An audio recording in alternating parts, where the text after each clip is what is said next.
कुमार विश्वास जी, एक सवाल खड़ा ये होता है जो कई बार आम आदमी पार्टी के कार्यकर्ता अक्सर ये आरोप लगाते हैं कि अगर आपको राज्यसभा सदस्यता मिल जाती तो शायद आप पार्टी नहीं छोड़ते।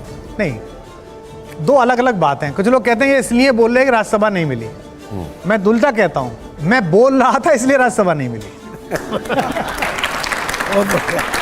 मुझसे टीवी चैनल पर मुंह मत खुलवाइए। इस देश के पहले 5 बड़े चैनलों में वो पत्रकार आज भी नौकरी करते हैं जिन्होंने सेना से सबूत मांगने वाले वीडियो को पहले बैठ के वहां देखा था। टेलीप्रॉम्प्टर पे पढ़े जाने वाली उस ड्राफ्टिंग में फेरबदल की थी उन पत्रकारों ने। हाँ अरविंद जी ठीक रहेगा, हाँ ये आप सही कह रहे हैं। मैं चुप हूं तो इसका मतलब आप ये मत समझिए कि मैंने लड़ना छोड़ दिया है। हथियार मैंने टांगे हैं, शमी के वृक्ष पे चलाना नहीं भूला हूं अभी। लेकिन तो क्या एक चीज इसमें नहीं, मैं आपको बताऊं तो मेरा कहने का तात्पर्य है कि मैं तब भी बोल रहा था कि सेना के शौर्य के सबूत मत मांगो। युद्ध के लिए जाते हुए सिपाही के लिए वो रात सुहाग रात होती है और सुहाग रात के सबूत नहीं मांगे जाते हैं। 9 महीने बाद पूरे गांव को पता चलती है कि मन गई थी, पूरी सबको पता चली कि मनी उसके बाद जो हुआ। तो मैं तब भी कह रहा था कि सब बातें मत करो। देश के सर्वोच्च पद पर बैठा हुआ आदमी जो इतने बड़े बहुमत से चुना गया है उसके निजी जीवन पर घटिया टिप्पणी मत करो। हमसे तो मोबाइल छीनने जाते थे कि तूने क्यों नहीं रिट्वीट करा है, सब कर रहे हैं। मैंने कहा मैं नहीं करूंगा, तेरे बारे में भी नहीं करूंगा, किसी और के बारे में भी नहीं करूंगा। मैं नैतिक जीवन में, राजनीतिक आदर्शों में जिस नेता से सब ज्यादा प्रभावित था बचपन में, किशोरावस्था में जिनको सबसे पास से देखा था, उनके जीवन से मेरी भाषा प्रभावित है जिसका नाम है अटल बिहारी वाजपेयी। मैं कोई ऐसी बात ना तब कहना चाहता था ना अब कहना चाहता हूं और मुझे अपने जीवन की गति पता नहीं है। कल को अगर मैंने राजनीति में पुनर्प्रवेश किया तब भी मैं ऐसा ही रहूंगा। एक बड़ी ही अलग चीज है कुमार विश्वास जी और बड़ा इंटरेस्टिंग होगा ये देखना। हम यहां पर दिखा रहे हैं एक रैपिड फायर राउंड, थोड़ा अलग रैपिड फायर जी। 2 तस्वीरें होंगी, आपको एक पिक करनी होगी और मैं चाहूंगा कि हर जवाब पे जोरदार तालियां हो। तो आप लोग तैयार हैं रैपिड फायर के लिए? दिखाइए जरा, प्ले करिए। बेहतर नेता कौन, राहुल गांधी या अरविंद केजरीवाल? इसमें से बेहतर हटाओ।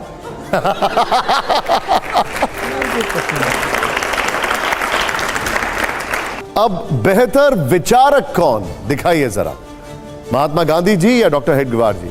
दोनों का विचार बेहतर है, मैं दोनों से सहमत हूं। उनसे भी सहमत हूं, इनसे भी सहमत हूं। और एक ध्यान से देखो तो दोनों भी एक दूसरे से सहमत हैं। और वो प्रश्न क्या है पता है, किस शब्द पर सहमत हैं? वो है राष्ट्र। बापू के लिए भी और डॉक्टर साहब के लिए। अगला सवाल जो है उसका जवाब वैसे आप दे चुके, लेकिन फिर भी प्ले ऑन करिए जरा इसको। यहां पर अगला सवाल कुमार विश्वास जी के लिए, पहले क्या, गीता या संविधान? संविधान। संविधान, तालियां जोरदार। अब 3 तस्वीरें आएंगी, दिखाइए जरा, प्ले ऑन करिए। बेहतर मुख्यमंत्री कौन, योगी आदित्यनाथ जी, अशोक गहलोत जी या भगवंत मान जी? तीनों बहुत अच्छे हैं। भगवंत तो मेरा छोटा भाई है, वो तो बहुत बढ़िया है। एक बताइए आप। देखिए, भगवंत को मैं पार्टी ज्वाइन कराई मैंने और बहुत ही बेहतर इंसान है, अच्छे मनुष्य हैं भगवंत। अशोक गहलोत जी की तारीफ इसलिए है कि भारतीय राजनीति में इतना विनम्र नेता नहीं देखा गया जितने अशोक गहलोत हैं। 3 बार मुख्यमंत्री बनने के बाद भी अद्भुत विनम्रता है। और योगी आदित्यनाथ एक बड़ा बिखरा हुआ अराजक अनुशासनहीन कुनबा, उसके ऊपर डंडा लेके जो आदमी खड़ा होना चाहिए उसमें ठीक आदमी है। तो तीनों अच्छे हैं, मैं तीनों मुझे पसंद है। ठीक है, अब आइए जरा अगला सवाल, प्ले ऑन करिए। तालियां वैसे नहीं हो रही, मैं देख रहा हूं। बड़ा धरती पुत्र कौन, वाजपेयी जी, मुलायम सिंह यादव जी, इंदिरा गांधी जी या प्रधानमंत्री मोदी जी? ये रैपिड फायर ही बेकार है। निश्चित रूप से जो भारत का बड़ा विचार है, भारत जिसे कहते हैं, उस विचार में तो आपने क्रम पहले नंबर पे ठीक रखा है। ठीक, आदरणीय अटल जी, बड़ा भारत का विचार है। क्रमवार मुझे बता दीजिए। देखिए, अटल जी तो लीग से अलग काम है, एक समावेशी राजनीति जो राहुल जी बोल रहे हैं उसका बड़ा प्रतीक शास्त्र है। नेताजी इसलिए क्योंकि जमीन की पकड़ के नेता नहीं है, एजेंसी के बनाए हुए नेता हैं कि ये ट्वीट हैशटैग चला दो, ऐसा कर दो, फोटो आप ले लो, इसका ये है।